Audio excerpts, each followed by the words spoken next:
Okay, so i-unbox natin yung order natin na charger ng battery ng atin pong Ano pa? motor. Ayan, yung mga charger sa motor, sasakyan. Ito pong kinuha natin. Ito po ay 12 to 24 volts ang kaya po niyang i-charge.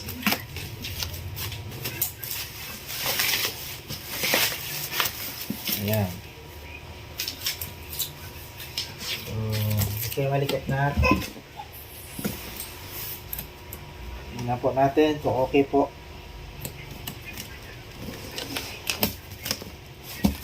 Order natin.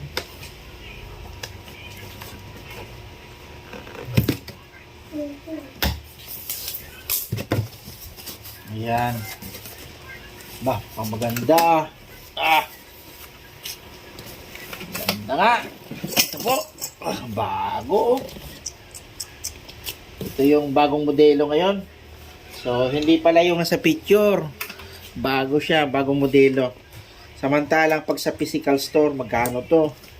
Eh, pag dito mo binili sa online, mas mura siya. At yung halaga nito na presyo sa physical store ay halos kalahati. Ang kapresyuhan nito ay yung 6 to 12 volt. Samantalang ito 12 to 24 volts na. Tapos nakuha lang natin siya ng napakababa kumpara doon sa physical store. Yun nga lang, syempre, ang advantage naman ng physical store, kapag ka mayroon kang problema, madali mo siyang maipapalit. Okay, madali mong mapapalitan. Sa online, medyo mahirap. Ayan. So, mas mura siya. Ganda, oh.